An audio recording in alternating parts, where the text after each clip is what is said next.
Okay, so today we're going to talk about population ecology. Okay, so a population is comprised of individual organisms that are going to interact with one another as well as with the environment in different complex ways. Okay, so we can characterize them by the population size, so how big the number of individuals in that population are. So we're looking at individuals. We can look at the population density, how many individuals are in a particular area. So looking at the size, but per area. So maybe we have 1,000 fish would be the population size, but maybe that population density is 1,000 fish per square mile of water or something. I'm just making up numbers. We can look at the population growth, so how that population changes over time. And those are how we can characterize the population. The population ecology is going to look at how that population affects other populations or is affected by the environment over time. So it's looking at the big picture. So we're studying that population size to help make better predictions about future changes in that population size, as well as how it grows. So we do need to know these terms, which are pretty self-explanatory. We have an individual. They make up a population. A community is all of our different biotic species, so the different grasses or the different plant life and consumers and producers that are in an environment. An ecosystem also includes abiotic factors, so it's going to include here the water and other abiotic things like rocks, the sunlight.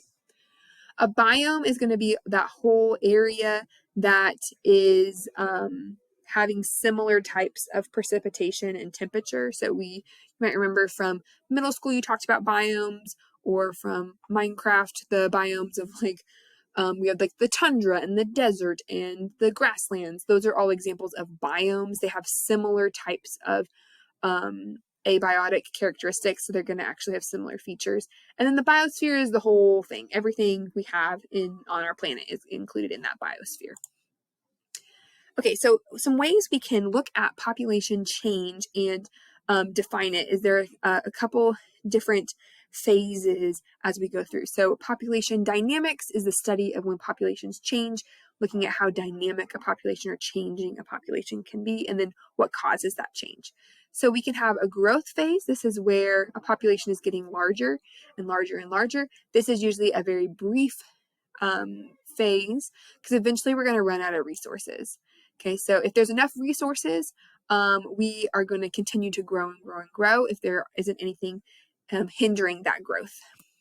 Okay, we can have an area of stability. So stability is defined as when we have no change in the population. So it's usually the longest stage. This is dealing with our carrying capacity, which we'll talk about more later.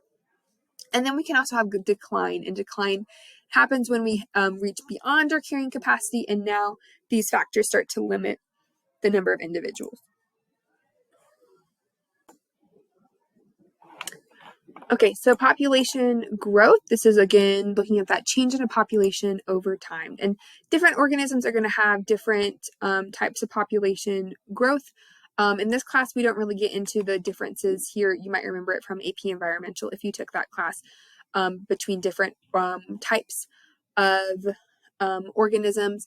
But as long as we're able to analyze the graph, we'll be okay. We don't need to know all those terms, but it's determined by age at reproductive maturity, the number of offspring produced, survivorship of that offspring until they reach maturity, and then frequency of reproduction. So all these things are going to affect our population growth, right?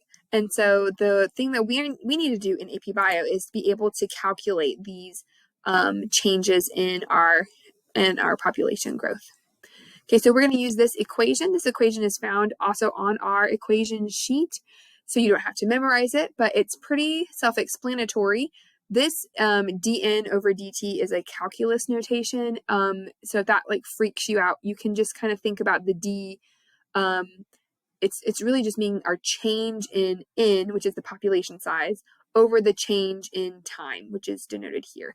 So you can think about that D being the same thing as like a delta sign, like that little triangle, meaning change in. So this is our change in population over our change in time. So how does our population change as the time changes? And we calculate that by doing the birth rate minus the death rate. How many individuals are born minus how many die. That's our equation for that. Okay, and so I have a video that you can watch about kind of explaining this equation and helping us visualize what it means.